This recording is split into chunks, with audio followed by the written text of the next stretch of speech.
Last week we were a part of a newly formed, actually Imam Mohammed had begun a newly formed interfaith group similar to the one that you all have heard us report back on before about the Religions for Peace.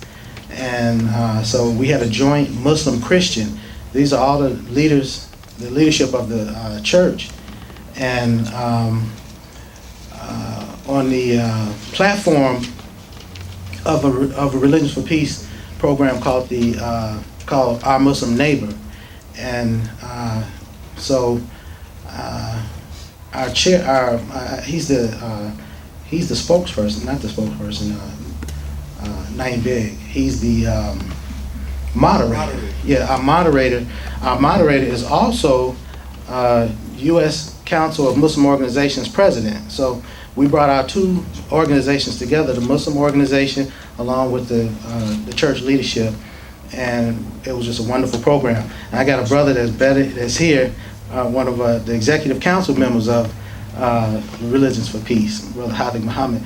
But before I bring him up, I wanted to mention also that I never wore an earring, a necklace, or not, so this ain't jewelry you see around my neck. Don't have no tattoos, none of that. Hardcore, what they call us, hardcore black Muslim.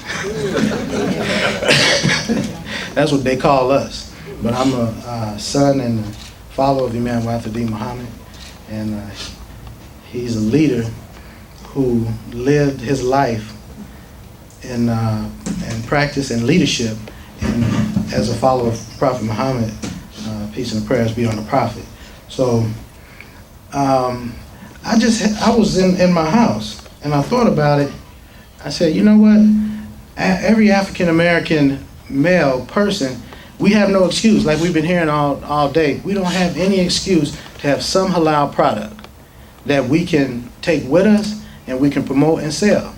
Most of us, unknowing, everything that we touch that's of the material nature has somebody's name on it. I can look inside my jacket and see a name, my shirt, my t-shirt, watch, ring, everything has somebody's name on it. So why not have something, at least a business card, pointing to a website?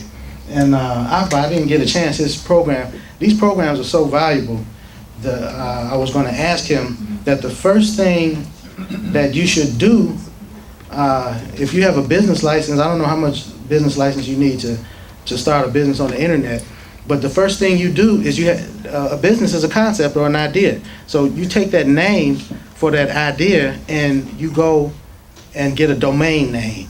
Once you get that domain name, you own that. Can't nobody else take it. And it's like $10, $11 a year. So for a full year, you have a store for $10 that on a busy street where thousands of people can walk through. So when I told my wife, what's the thing you say to me almost every night? You got another task for me or something like that. Whenever I open my mouth, she thinks it's another task. I said, this ain't no task. I said, you got to stop, you got to stop jumping up and doing stuff. I just told her that I had an idea. I said, W. Dean Soup. I said, that's a play on bean soup. I said, it just came in my mind. I said, oh, I better capture that domain before somebody else have it. And it'd be a W. Dean Soup. And she captured it. Next thing you know, I got a website. I said, what the? I said, I didn't tell you to do that. And next thing you know, she'd be mad at me because I asked for a glass of water or something. Talking about, I done built your website. But this is how Allah has blessed us, where we have access to opportunities that people spend a lifetime trying to figure out how they're going to start a business. And you can start one almost instantly. And the other thing it happened almost so organically, I have been using this. It says on here, it's real small because of the bottle. This is just a promotional sample. We put them in these nice bottles, but I named it Abdul Warithu. That's my name. When my father changed his name, I changed my name to Warithu-Deen. And so I put Abdul Warithu Gourmet Citrus Seasoning. It's gourmet. I bought almost everything I could find on the market to try to find any type of citrus seasoning of this type. And I couldn't find anything that had even an inkling of the amount of flavor that this has, and it's due to the process that it comes through. And it's a citrus blend, and it's a natural process where the flavors are so concentrated.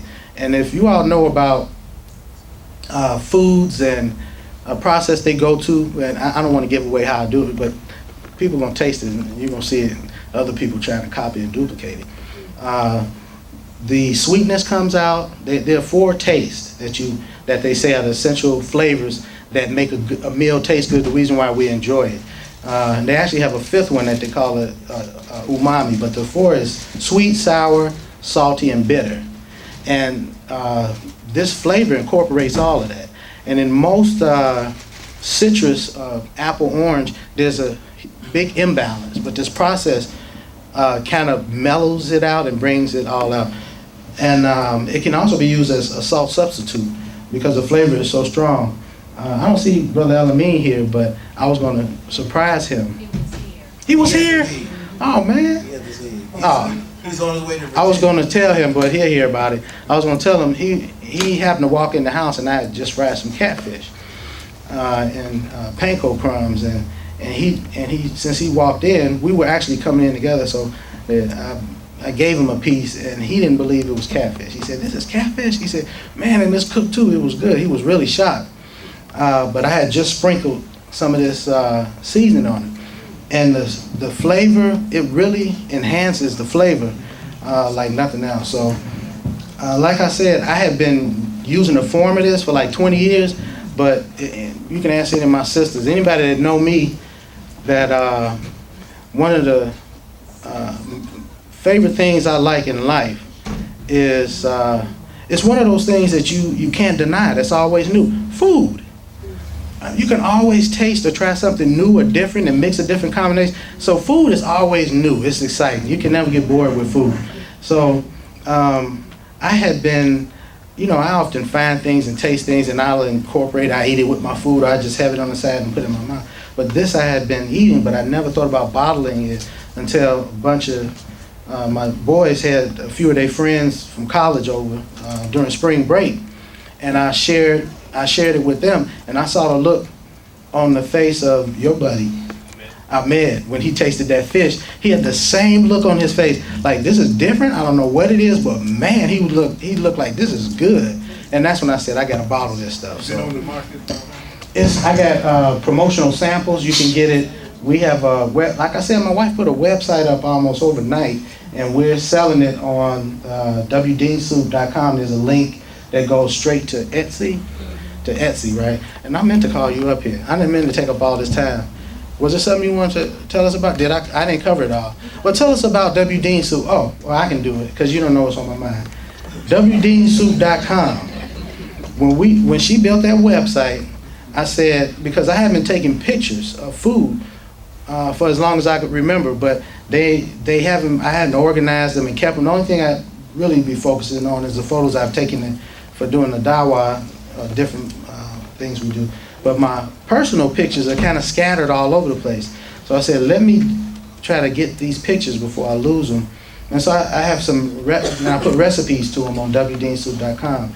And the beauty of it is that we noticed that during the dawah, that if you're not showing a sad photo of a woman or something, you ain't gonna get no whole lot of hits. Because I used to scratch my head, I'm like, man, I thought that was dynamic what the Mosque is doing and this, and I said, well, how many hits, how many likes?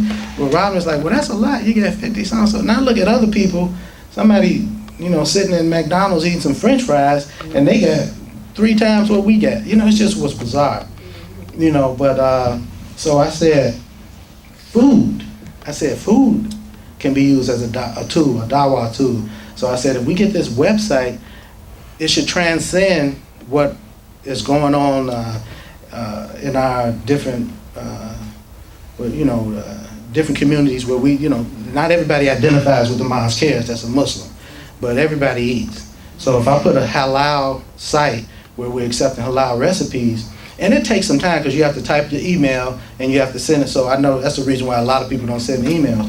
But surprisingly enough, I forget the word y'all use to describe this this group, new dynamic group that's coming with people from all around the world. How do you use that term? Cosmopolitan. Man, that cosmopolitan group is coming to Warithu-Deen soup, dropping off recipes, halal recipes. We met a sister. We were leaving out of the interfaith program at the historic seminary that we had our executive council of presidents meeting at. This brilliant intern from Australia. You know, she came in on the conversation. I was talking to the sister there that worked for the seminary, and she was a part of the program.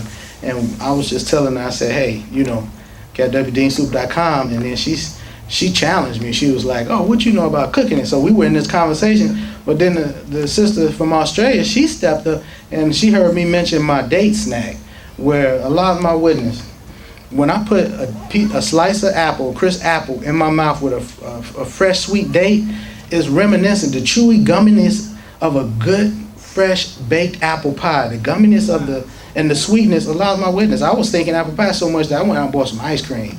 I put the date with the apple slice, and I had me apple pie a la mode, and it was, you know, semi-guilt free, because I knew I was eating natural, healthy. And then that inspired me. I said, well, hey, you know, I like ice cream. I'm gonna try to make some ice cream.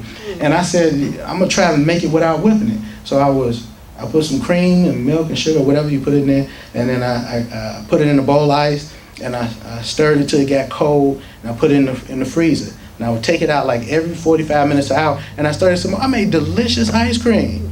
I said, wow, I made ice cream with a bowl and a spoon. So I said, this is fun. And little did I know that it attracted some attention, and it can evolve. It can evolve into potlucks and competitions.